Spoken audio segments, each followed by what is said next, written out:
ჯარისკაცი ფრთხილად გადადის ღია მიწის ნაკვეთს.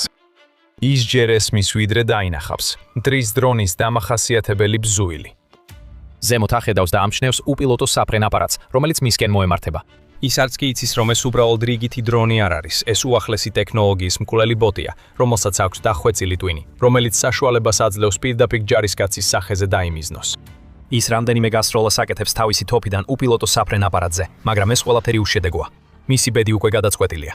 რამდენიმე წამში დრონი მიახლოვდება სასიკვდილო დარტყმისთვის და მაღალი სიჩქარის ტყვიას უშვებს პირდაპირ ჯარისკაცის თავში. ის კვდების კვდება, სანამ მისი სხეული მიწაზე დაეცემა. ეს ჟღევს როგორც სცენა სამეცნიერო ფანტასტიკის საშინელებათა ფილმიდან, მაგრამ სინამდვილეში ეს არის ახალი მძიმე რეალობა, რომელსაც რუსი ჯარისკაცები უკრაინის ფრონტის ხაზზე აწყდებიან. ისინი ფიქრობდნენ, რომ ეს იყო ტრადიციული კონფლიქტი. ელოდნენ, რომ წინ ჩვეულებრივი უკრაინელი ჯარისკაცები დაუდგებოდნენ, მამაცები და დისციპლინირებულები, მაგრამ მაინც ხორცისა და ძვლისგან შექმნილები. ამის ნაცვლად კრემლის ჯარისკაცები სულ უფრო ხშირად აწყდებიან მოწინააღმდეგეებს, რომლებიც დამზადებულნი არიან ფოლადისგან, ალუმინისგან და ნახშირბადის ბოჭკოთი გამაგრებული პოლიმერებისგან და აქვთ საკმარისი ცეცხლის ძალა, რომ წამში დაასროლონ მათი სიცოცხლე. სასიკვდილო მკვლელი მანქანები, რომლებსაც არც ჭამა სჭირდებათ და არც წილი და არასოდეს შეწყვეტენ დაუღალავ ძიებას, რათა იპოვონ და გაანადგურონ ყველა მტერი ჯარისკაცი, ვინც მათ თვალთახედვაში მოხდება. გასაგებია, რომ ეს ახალი განვითარება ნამდვილ შიშსა და პანიკას იწვევს კრემლის ძალების და მათი ყველაზე გამობძმედილი სამხედრო ბლოგერების გულებსა და გონებაში.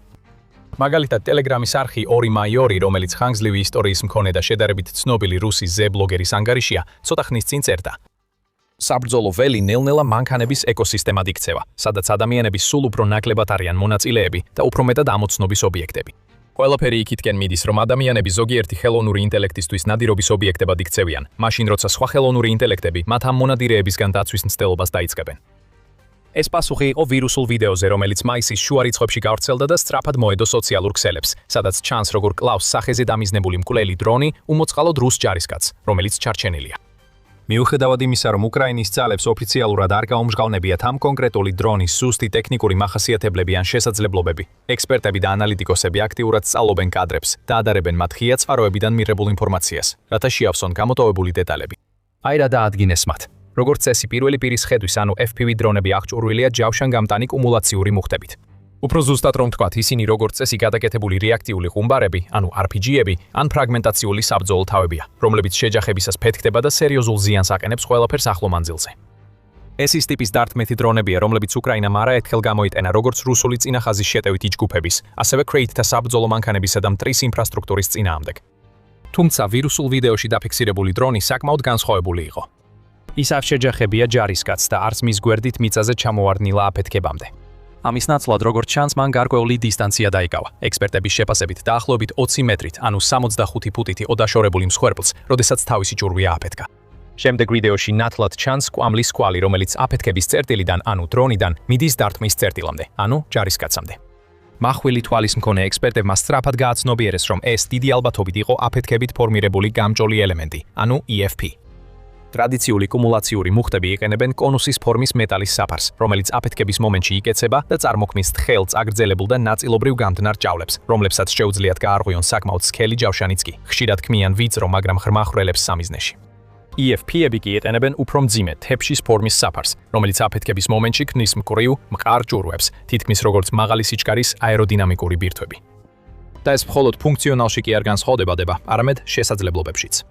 მაგალითად, EFP-ები ბევრად უფრო ეფექტურია მანძილზე, მაგრამ ჯავშანში ხვრელების გაკეთებაში იმდენად ეფექტური არ არის.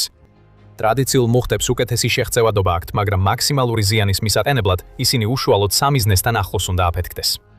ამ მიზეზების გამო ტრადიციულ მუხტებს ხშირად იყენებენ როგორც პირდაპირი დარტყმის ანტიტანკური არას, რომლითაც ტანკებისა და ქვეითთა საბრძოლო მანქანების სქელ ჯავშანს ხვედენ. EFP-ებს კი ამ დროს იყენებენ რბილ სამიზნეებზე ან ზემოდან ესვრიან მტრის ტექნიკას, რათა დააზიანონ მათი შედარებით სუსტი და თხელი ზედა ნაწილი. უკრაინაში მაგალითად კიევის ძალებმა ეფექტურად გამოიტანეს ბოფორს ბონუს, 155 მმ-იანი მართვადი საარტილერიო კლასტერული ჭურვი, რომელიც ერთობლივად შეიმუშავეს შვედურმა ბოფორსმა და ფრანგულმა Next ერამ. ეს გაასროლე და დაივიწყე ტიპის ანტიტანკური საბრძოლო მასალა ტრადიციული ჭურვივით ისრება 21.7 მილამდე, ანუ 35 კილომეტრამდე მანძილზე. მაგრამ როგორც კი სამიზნე ზონას მიაღწევს, ის უშვებს ორ ავტონომიურ სენსორებით აღჭურვილ საბრძოლო მასალას, რომლებიც დამოუკიდებლად სკანირებენ, ამოიცნობენ და ზემოდან ანადგურებენ ჯავშან ტექნიკას. თითოეულ ამ ქვესაბრძოლო მასალას აქვს საკუთარი მინიატურული ფრთები, რაც საშუალებას აძლევს ჰაერში ტრიალით ნელა დაეშვას სამიზნისკენ, ამავე დროს იყენებს ინფრაწითელ სენსორებსა და ლიდარ ტექნოლოგიას მიწის ზედაპირის დასასკანად. როდესაც ისინი ამჩნევენ სავარაუდო სამიზნეს, ისინი ადარებენ მის ფორმასა და ზომას, საკუთარ წინასწარ დაპროგრამებულ მონაცემთა ბაზებს, რათა დაადასტურონ მისი იდენტიფიკაცია. მას შემდეგ, რაც ეს პროცესი დასრულდება, EFP-ის საბრძოლო ქობინი ქვევით ისრება. ჩვეულებრივ, არღვევს რუსული ტანკებისა და ქვეით და საბრძოლო მანქანების ზედად ხელჯავშანს. ზუსტი, მრავალმხრივი და ადაპტირებადი. ეს თითქმის სასწაულებრივი საბრძოლო მასალები წლების განმავლობაში არაერთხელ დაამტკიცეს თავიანთი ღირებულება. დაეხმარნენ უკრაინის თავდაცვის ძალებს, გაინადგურებინათ ყველაზე განძლე ტანკებიც კი, როგორიცაა რუსეთის T-90M. ახლა წარმოიდგინეთ, რომ უკრაინას შეეძლოს იგივე მომაკვდინებელი ტექნოლოგიის აღება და მისი დრონში ჩაშენება. არ არის გადაჭარბებული იმის თქმა, რომ ეს იქნება გარდამტეხი განვითარება. ორივე მხარემ უპასუხა დრონების ომის მზარდ გავლენას ანტიდრონული ზომების მიერებით, როგორიცაა ბადეები, მავთულის გალიები და სხვა ტიპის დაცვა. ჩვენ ნახეთ მაგალითად, როგორ გამოხავს რუსეთს იმპროვიზებული ზღარბი და კუ-ტანკები, რომლებსაც უზარმაზარი ეკლები აქვთ მიმაგრებული კორპუსზე. უკრაინის შიდა თავდაცვის კომპანიებმაც შეიმუშავეს დამატებითი ჯავშნის გალიები ქვეყნის ტანკებისთვის, საბრძოლო მანქანებისთვის და ჯავშან ტრანსპორტიორებისთვის. ეს თავდაცვითი საშუალებები ყველა შექმნილია იმისთვის, რომ შეამციროს დრონების პირდაპირი დარტყმის რისკი. ისინი მთლიანად კონცენტრირებულნი არიან იმ საფრთხეზე, რომელსაც წარმოადგენენ ტრადიციული მუხტები ან კამიკაძე დრონები, რომლებიც ეფექტურად უნდა შეეჯახონ სამიზნეს, რათა დააზიანონ ან გაანადგურონ ისინი. იდეა მარტივია. თუ შეძლებ დრონი აიძულო აფეთქდეს მანქანის მთავარ ჩარჩოდან უფრო მოშორებით, მაშინ ის აღარ იქნება ისეთი ეფექტური. თუ კი დრონებს გაუშვებ EFP-ებით აღჭურვილს, მაშინ სიტუაცია მთლიანად იცვლება. რადგან ამ დრონებს არ სჭირდებათ ახლოს მისვლა სამიზნის გასანადგურებლად, ისინი შეიძლება ათეულობით ფუტით მაღლა, გალიებისა და წვეტებისგან შორს სამიზნის თავზე დაფრინავდნენ და შემდეგ გაარღვიონ მათი დაცვა.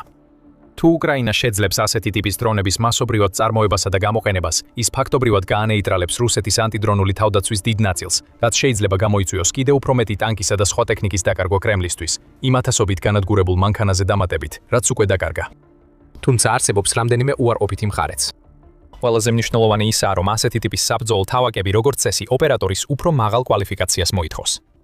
ტრადიციული დრონის შემთხვევაში, ოპერატორებს შეუძლიათ უბრალოდ კონცენტრირდნენ სამიზნის პოვნაზე და პირდაპირ მასზე ფრენაზე. ხშირად მათ უწევთ მიზანში ამოიღონ ტანკებისა და მანქანების კონკრეტული სუსტი წერტილები, ან ტრის საჰაერო თავდაცვის სისტემებზე არსებული სატელიტური ანტენები, რაც საკმაოდ რთულია, მაგრამ უკრაინის დრონების ბევრ გუნდს უკვე წლების გამოცდილება აქვს ამ სისტემებთან მუშაობაში, ამიტომ ისინი ძალიან გამოცდილი გახდნენ. EFP დრონები კი სრულიად განსხვავებულ მიდგომას მოითხოვენ. ოპერატორებს მხოლოდ მიზნების პოვნა და მათთან ახლოს მისვლა არ უწევთ ისე, რომ გზაში არ ჩამოაგდონ, არამედ მათ ასევე სჭირდებათ იდეალური პოზიციის დაკავება, სწორ მანძილზე ყოფნა სამიზნიდან, სანამ ზუსტად საჭირო მომენტში ააფეთქებენ საბრძოლო მასალას მაქსიმალური ზიანის მისაყენებლად. ეს მარტივი არ არის. ეს კიდევ უფრო რთულია, როცა საქმე გაქვს პატარა სამიზნეებთან, მაგალითად, ცოცხალ ძალასთან. უკრაინამ წარსულში სცადა FPV დრონების გამოყენება Claymore-ის ტიპის საბრძოლო თავებით, რათა რუსი ჯარისკაცები გაენადგურებინა.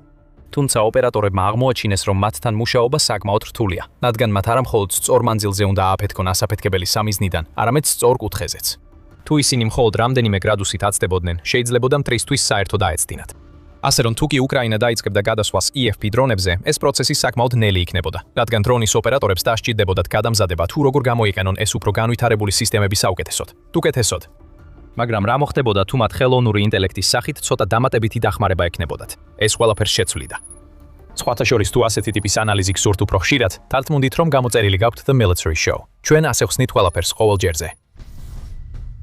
2018 წელს YouTuber-მა სახელად Michael Reeves-მა შექმნა მხიარული ვიდეო, რომელიც ძირითადად იმაზე იყო, რომ მან შექმნა დრონების როი, რომელსაც შეეძლო სამიზნეების სახეებზე დამიზნება.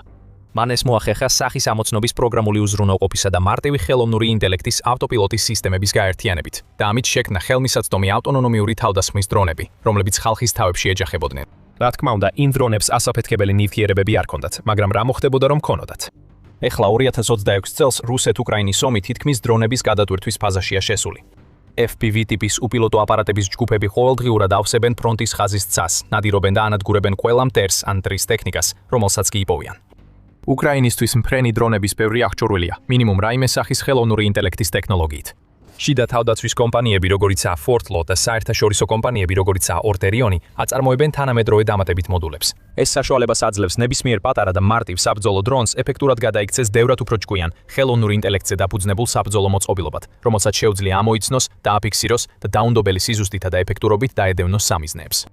ზოგადად, უკრაინამ ეს ინოვაციური ახალი ტექნოლოგია ძირითადად გამოიყენა იმისთვის, რომ თავისი უპილოტო საფრენი აპარატები უკეთესად გაუმკლავდეს მტრის ელექტრონული ომის, ანუ EW ტექნოლოგიებს. რუსეთი რეგულარულად იყენებს ელექტრონული ომის სისტემებს, მაგალითად ჯემერებს, რათა ხელი შეუშალოს დრონების კომუნიკაციას, გაწყვიტოს კავშირი დრონსა და მის ოპერატორს შორის, რაც ხშირად იწვევს იმას, რომ უპილოტო უბრალოდ ცაში დატრიალდება და უვნებლად ჩამოვარდება ახლო მდებარე მინდორში, სამიზნის წარმატებით დაზიანების ნაცვლად. ზოგიერთი მწარმოებელი ახლა ამტკიცებს, რომ ხელოვნური ინტელექტით აღჭურვილი FPV დრონები ორჯერ უფრო ეფექტურია ვიდრე ხელით მართვადი მოდელები და მათი მიზანში მოხვედრის მაჩვენებელი 80%-მდეა მაშინ, როცა ტრადიციული ალტერნატივებისთვის ეს მაჩვენებელი დაახლოებით 40%-ს შეადგენს.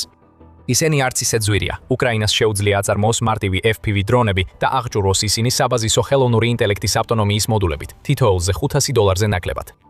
ზოგიერთი ხელოვნური ინტელექტის სამიზნე სისტემა კიდევ უფრო იაფია, მხოლოდ $100 ღირს. მათი კიდევ ერთი უპირატესობა მარტივი გამოყენებაა. როდესაც თქვენს დრონში ხელოვნური ინტელექტის ტვინი გაქვთ, რომელიც შეიძლება ნაწილობრივ მაინც შეასრულოს მტრის სამიზნეების პოვნისა და დარტმის სამუშაო, ეს ადამიან ოპერატორს ბევრად უადვილებს ცხოვრებას. მართლა ასეა, როდესაც ეს სისტემები კარგად მუშაობს და არ იხშობა ან არ ფერხდება, მათი გამოყენება საოცრად მარტივია. მაშინაც კი გამოუცდელი პილოტები შეძლებენ მათი გამოყენებით რამდენიმე სამიზნის სწრაფად განადგურებას, დრონის სწორ ადგილებში მიყვანას და ხელოვნური ინტელექტისთვის სამუშაოს დასრულების საშუალებას. ეს არის ყველაზე მნიშვნელოვანი ნაწილი, როდესაც ასე წოდებულ მკვლელ რობოტებზე ვსაუბრობთ. ეფექტურობისთვის მათი გამოყენება მარტივი უნდა იყოს. ხელოვნური ინტელექტი ამას შესაძლებელს ხდის. სწორი მოდულებით, სწორი ტვინებითა და სწორი ავტონომიური ტრადიციული FPV-ები, რომლებიც მტერთან პირდაპირ შეჯახებაზეა დამოკიდებული, შეიძლება აირიდონ და მოიგერიონ. რუსმა ჯარისკაცებმა ისწავლეს, რომ ამ დრონებისკენ შეჯახებამდე ცოტა ხნით ადრე რაღაცის სროლა შეუძლიათ და ამით აფეთქება უფრო შორს მოხდება, რაც მადარჩენის უკეთეს შანსს აძლევს. მათ შეუძლიათ გამოიყენონ ყველაფერი, რაც იქ არის, მიწაზე დაგდებული ქვებიდან დაწყებული, ხელში არსებული შაშხანებით, ან თავზე მყოფი ჩაფხუტებით დამთავრებული. ისინი ასევე ისვრიან FPV დრონებზე, როცა ისინი ახლოვდებიან თოფებითა და მსგავსი იარაღებით, რათა შეაჩერონ მტრის უპილოტო აპარატები. და რადგან ამ დრონებს ახლოს მოსვლა უწევთ, გაწუხნილი ჯარისკაცებისთვის მათი ჰაერში ჩამოგდება არც ისე რთულია. მაშინაც კი, როცა მათ ხელოვნური ინტელექტის პილოტები მართავენ, ამ დრონებს ყოველთვის ექნებათ დაბრკოლებები გზაზე, რაც ართულებს მათთვის სამიზნეებზე მოხვედრას. EFP დრონებს, რომლებიც მოცინავე ხელოვნური ინტელექტის სისტემებით იმართებიან, ასეთი რისკები არ ემუქრებათ. ისინი შეძლებენ ისროლონ ფეთქებადი საბრძოლო მასალა პირდაპირ და ზუსტად მტრის ჯარისკაცებზე, ისე რომ არც კი დასჭირდეთ იმდენად ახლოს მისვლა, რომ საფანტე თოფის გასროლები ან სხვა ჭურვები საფრთხეს უქმნიდეს.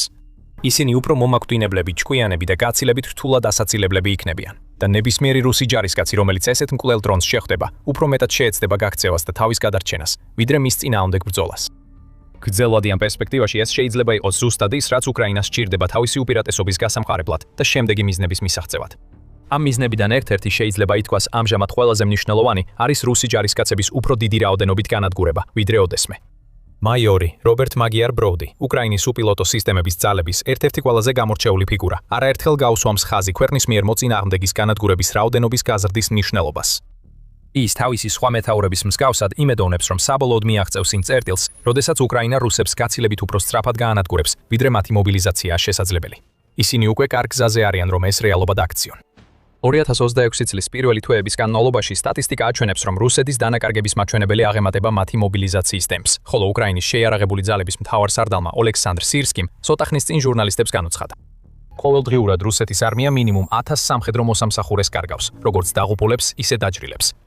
2026 წლის დასაწყისიდან მტრის საერთო დანაკარგებმა უკვე გადააჭარბა 151,500 ადამიანს. მათგან 93,000-ზე მეტი შეუქცევადია. უკრაინის ძალები ყოველ თვე სტაბილურად ანადგურებენ 30,000 ან მეტ რუს სამხედრო მოსამსახურეს. მაგრამ ისინი ამით შეჩერებას არ აპირებენ. მათი მიზანია გაცილებით მაღალი მაჩვენებლები, 40 ან თუნდაც 50,000, იდეალურად 2026 წლის ბოლომდე და აქტიურად ცვლიან ტაქტიკას ამის მისაღწევად. ამასთან ერთად ეძებენ უფრო ძლიერ თავდაცვას და უფრო ინოვაციურ, ეფექტურ იარაღს, რათა მხარი დაუჭირონ საკუთარ ძალისხმევას. მკვლელ ბოტებს ამ პროცესში მნიშვნელოვანი როლი შეიძლება ჰქონდეთ და რუსი ოფიციალური პირები უკვე სერიოზულ შეშფოთებას გამოხატავენ ამ ახალი სისტემების საშიში პოტენციალის გამო. მაგალითად, რუსული ტელეგრამ არხი რუს პანორამა ცოტა ხნის წინ გაავრცელა ვიდეო, სადაც როგორც ჩანს, EFP დრონი კრემლის ჯარისკაცს ანადგურებს, თან დაურთო წარწერა. ტერმა დაიწყო საბრძოლო ხელოვნური ინტელექტით აღჭურვილი, გაუმჯობესებული ტაქტიკური დრონების გამოყენება. არსებობს ნიშნები, რომ დრონების ტვინში ჩატვირთულია სახის ამოცნობისა და შესაბამისი სითბური სიგნალის ამოცნობის ფუნქცია. კიდევ ერთხელ მნიშვნელოვანია აღნიშნო, რომ ეს ყველაფერი ოფიციალურად დადასტურებული არ არის. უკრაინას არც დაუდასტურებია და არც უარუყია. მისი თავდაცვის ძალებს არ გაუხსენებიათ მკაფიო განცხადება იმის შესახებ, თუ რას აკეთებენ ან ვერ აკეთებენ ეს დრონები, ან მასობრივად იწარმოებიან თუ არა ისინი. ჩვენ არ ვიცით, იყენებენ თუ არა ისინი ხელოვნურ ინტელექტზე დაფუძნებულ მართვას, თუ ხელით იმართებიან. ასევე არ ვიცით, როგორი სიზუსტე ან საერთო ეფექტიანობა შეიძლება გქონდეთ მათ. ჩვენ ვერ ვიქნებით სრულად დარწმუნებულები, რომ ისინი პროგრამულად სახეს ან თავს უმიზნებენ, რადგან ამ ეტაპზე მხოლოდ ერთი მტკიცებულება გვაქვს: ვირუსული ვიდეო. მაგრამ ეს ვიდეო უკვე საკმარისზე მეტია, რომ მოსკოვში განგაშის ზარები დაირეკოს. სავარაუდოა, რომ რუსები უკვე აქტიურად მუშაობენ ამ შემაშფოთებელი ახალი ტექნოლოგიის წინააღმდეგ შესაძლო საპასუხო ზომების შემუშავებაზე. მაგალითად, ისინი შეიძლება განიხილავდნენ ჯარისკაცებისთვის ნიღბების მიცემას, რათა სახეები დამალონ, რაც შეიძლება დაეხმაროს სახის ამოცნობისა თუ აღმოჩენის ნებისმიერი სისტემის განეიტრალებაში, რომელსაც დრონები იყენებენ. ჯარისკაცებს შეიძლება ასევე დაიწყონ წორთნა, თუ როგორ დაფარონ სახე ან თავი ხელებით, როდესაც დრონები ზემოდან დაფრინავენ, ან როგორ მოკეცონ სხეული ბურთივით, რათა ნაკლებად შესამჩნევი და ნაკლებად აშკარა სამიზნეები გახდნენ მტრისთვის. მაგრამ სანამ დრონების და მათი სრული შესაძლებლობების შესახებ მეტი არ გვეცოდინება, რუსეთს მცირე იმედი აქვს, რომ მათ წინააღმდეგ რაიმეს გააკეთებს. და რადგან უკრაინის შიდა თავდაცვითი ინდუსტრია მუდმივად უმჯობესდება, შეუძლებელია ვთქვათ, რა დიდი როლი შეიძლება შეასრულონ ამ გუნდურად მოქმედმა ბოტებმა მომავალში. მართალია, მთავარმა ოფიციალურმა პირებმა უკვე გამოთქვეს თავიანთი ამბიციები, რომ მხოლოდ 2026 წელს დაახლოებით 7 მილიონი FPV დრონის წარმოებას აპირებენ. ასეთი მასშტაბური საწარმოო შესაძლებლობებით ქვეყანას დიდხანს არ დასჭირდება, რომ ამ დრონების უზარმაზარი რაოდენობა აწარმოოს და რუსულ რიგებში უპრეცედენტო დანაკარგები გამოიწვიოს. 10 წლეულების განმავლობაში სამეცნიერო ფანტასტიკის ავტორები და ფილმების რეჟისორები წარმოიდგენდნენ სამყაროს მკვლელი რობოტებით, რომლებიც ადამიანების სახეებს ამოიცნობდნენ, მშვიდობიან მოსახლეობას ჯარისკაცებისგან არჩევდნენ და მტრებს ისე სასტიკად ანადგურებდნენ, რომ მათ თვალის დახამხამებაც მოესწრათ არ მოესწრებოდათ. უკრაინაში ეს ისტორიები რეალობად იქცევა. და როცა ეს მკვლელი რობოტები სრულად ამოქმედებიან, რუსებს აღარ დარჩებათ ადგილი, სადაც დამალვას შეძლებენ. ეს მხოლოდ ერთ-ერთი მაგალითია იმ მრავალ საინტერესო სამხედრო ინოვაციას შორის, რომლებიც ბოლო კვირებში უკრაინაში ჩნდება. შეგიძლიათ ნახოთ ეს ვიდეო, რათა გაიგოთ კიდევ ერთი ინოვაციის შესახებ. ადგილობრივად შექმნილი მართვადი ბომბი, რომელიც მოწინააღმდეგის ხაზებს მიღმა უმაღლესი სიზუსტით ურტყამს. სხვა შემთხვევაში ნახეთ ეს ვიდეო, რათა ნახოთ როგორ იქრება მარწუხები ნელ-ნელა. მაგრამ აუცილებლად რუსეთის პრეზიდენტ ვლადიმერ პუტინს გარშემო, როცა ათეულობით ქვეყანა რიგში დგება მას და მის კრემლის თანამზრახველებს ციხეში ჩასასმელად. თუ გსურთ მეტი სასტრაფო სიახლე, სირმისეული ანალიზი და დეტალური განხილვა რუსეთ-უკრაინის ომის უახლესი მოვლენების შესახებ, აუცილებლად გამოიწერეთ The Military Show დღესვე. და მადლობა როგორც ყოველთვის, ყურებისთვის.